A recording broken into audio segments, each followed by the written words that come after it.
Hi and welcome to this week's Wu Wei Wisdom Life Lessons teaching. It's great to be back with you all. This week we are talking all about why it is okay to be disliked. Now, if the thought of anyone else comparing you, criticizing you, or judging you negatively creates immense feelings of discomfort, this teaching is going to be for you.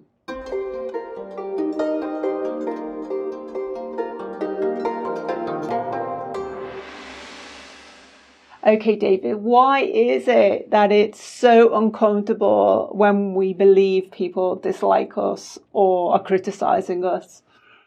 Well, Alex, it's because as normally we're looking for others for our validation and our approval. And how often do we talk about this? If you're looking outside of you for validation, approval, for people to like you, to be working hard, then when you hit the reality, and then the reality becomes a big shock, because if you've been working hard all your life to please people, to get their strokes, to get their approval, and it doesn't happen, then for the part of the mind that we call the inner child, this is a big shock.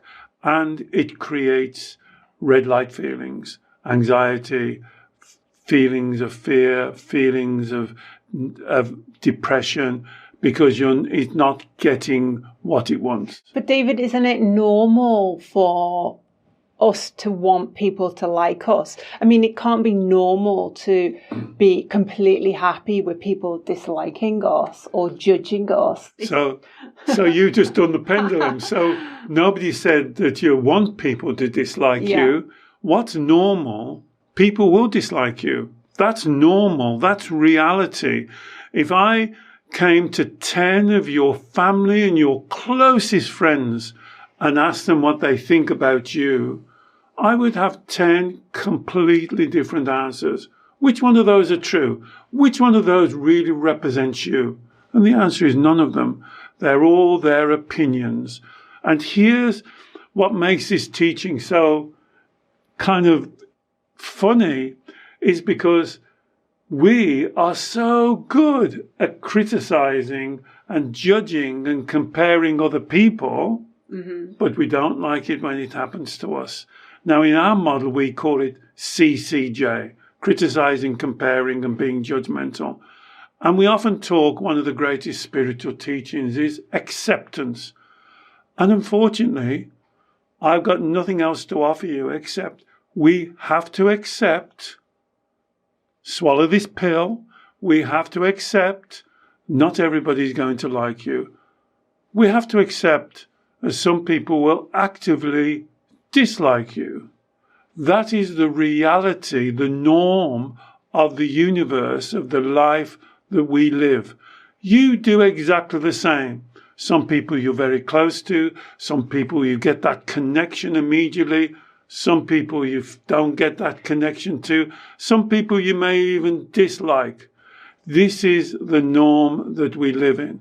The real key, you said in your introductory, if that's creating intense red light feelings, which for a lot of my clients it does, and even more so, what they do, they manipulate their life to set about a life which is constantly people-pleasing, getting praise, wanting praise, needing praise, working towards that. They don't walk their own path.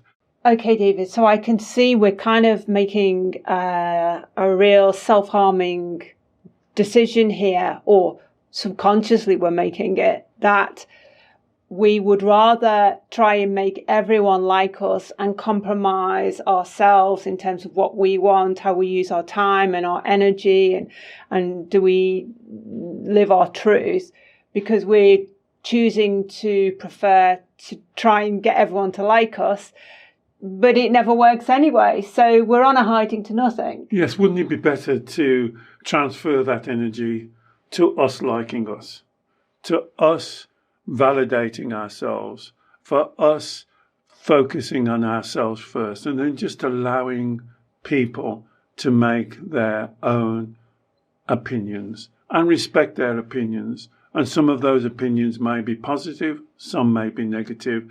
That's their opinion. And we are, as human beings, it is natural. You use the word normal. It is normal. You can't stop this. You can invest so much of your time and so much of your effort, and you won't win. You will not win this battle. Everybody will formulate a judgment. You do it to us. As you watch these videos, I'm sure some of the videos you say, wow, that was really good, that was really helpful. And some of them you'll say, he doesn't know what he's talking about, or that didn't help me. And you're making those opinions. We all do it. It's what makes us human beings. And we should celebrate that. We shouldn't set up our lives to try and manipulate that not happening to us. Sometimes, we have to grow a little bit of a thicker skin and we have to get on with our lives. And really, this is the life lesson. The life lesson is, rather than fragmenting your energy, trying to balance all these balls in the air and pleasing everyone, why don't you bring it together? Focus on your potential. Focus on what makes you happy. Focus on living your life. This is not selfish. This is not selfish. This is you caring and nurturing for yourself. And if you get that really big resistance, Alex, and this is it, I know you're going to ask me this question. Yeah. Oh, it's not that easy. But if you get that really big resistance in your mind, that's the inner child, and they need this lesson desperately. So, David, I was going to say all of those things, focusing on yourself, not caring what other people think of you. It's more important what you think of you. All sounds wonderful, logical, very authentic. What a blissful experience that must be to be able to live in that mindset 100% of the time. But there is this part of our mind, our ego, what we refer to as the inner child, that really, really struggles with the idea of being judged, of being criticized, of being compared negatively, and also struggles with the idea of conflict and creating upset with important people in our lives. You're absolutely right, Alex. And this is why the work that we share with you, the reparenting of that part of your mind that we call the inner child, is so vital. Because you're absolutely right. When I'm working with clients, this CCJ, avoiding this confrontation, avoiding everything, having a life that's smooth and easy in the way the inner child wants it, is not normal, and it's not reality, and it will never be obtained. And part of the work, and we've done so many teachings on this, is to speak to that part of the mind. And my terminology on this is the inner child needs that emotional education. It needs to be taught that it's not normal. It's not the way of the world. And it can't have everything that it wants it. And you have to reparent it and mature it, grow it up. It has to be taught that there will be some people with different opinions. There will be a confront. It's not the end of the world. And we have to teach. And this is what I do when I'm working with my clients. And sometimes we do a role play, which I really enjoy doing, role play with clients.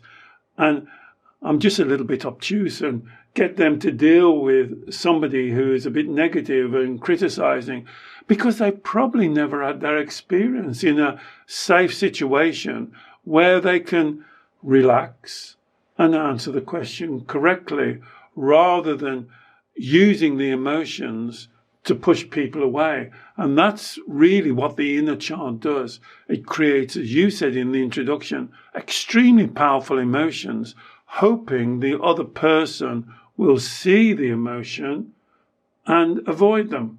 But of course it doesn't. The other person then gets even stronger, and there's the problem. So David, would you say that in your experience of working with clients, that people who struggle with this the most, the idea of people disliking them, are people who in their childhood they were heavily criticized, or always in an environment where there was a lot of conflict and arguing going on, or the complete opposite, where they were wrapped up in cotton wool and nothing untoward, no criticism or conflict ever crossed their path. And now that they've entered adulthood, in the real world, where there is criticism and there is conflict, they're really struggling with it. Well, I'm glad you deliver that question perfectly, Alex. It's the two extremes. Either they were brought up in a situation where the conflict was every day, all the time, nothing was resolved, just complete anger, or the opposite,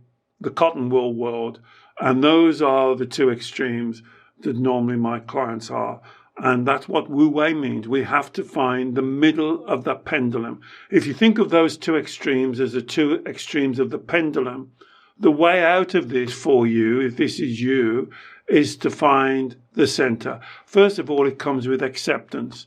You have to accept, whether you like it or not, whether you kick off, whether you hide yourself away, the norm, the reality is people will have different opinions of you. Some people will like you. Some people won't like you. I'm going to give the teaching that I try and give on the videos. I'm sure you've heard me say this hundreds of times. What other people think of you is none of your business. It's their business. Why don't you focus on your business? And I often think if people express that they don't like me, I know you're going to say this is bizarre, but I think, thank goodness, oh my goodness, now they've created a space in my life where perhaps somebody who does like me can enter. Why would I try and balance and keep a load of people and acquaintances in my life that basically dislike me? Why don't they go off and find somebody they do like? And then this is what I get. I tell you what I get from my clients. Well, that will be, I'll be rejected. I'll be alone. You won't, because you're an amazing person. If you believe in yourself, if you follow your path, if you open yourself up, those people who don't like you, and I don't swear, so I won't swear, can go away and find people they do like, and that opens up the space for you to breathe, open yourself up, and attract. So here's the law of attraction. Attract people in your life that do like you and you like them. And that really is the teaching. What other people think of you is none of your business. Don't make it your business. It's not your business. It's their business. Focus on your business. Wonderful. Thank you, David. I will put a link in the show notes to other long form teachings we've done on the CCJ, the comparing, criticizing and being judgmental, as well as other teachings we've done on self-belief and valuing yourself. And we've also done a couple of wonderful, beautiful guided meditations from David on self-belief and you are enough. So I'll put links to those as well in the show notes. I really, really hope you have enjoyed this teaching. Please do let us know and perhaps share it with someone else who you think it may also benefit. David works every week one-to-one with clients all over the world via Zoom video call on exactly these sort of issues. If you'd like to learn more about David's consultations, I will also put a link to those in the show notes. And finally, please don't forget to subscribe to our YouTube channel. We produce new teachings every Saturday, and we would love to share your journey with you. Bye-bye.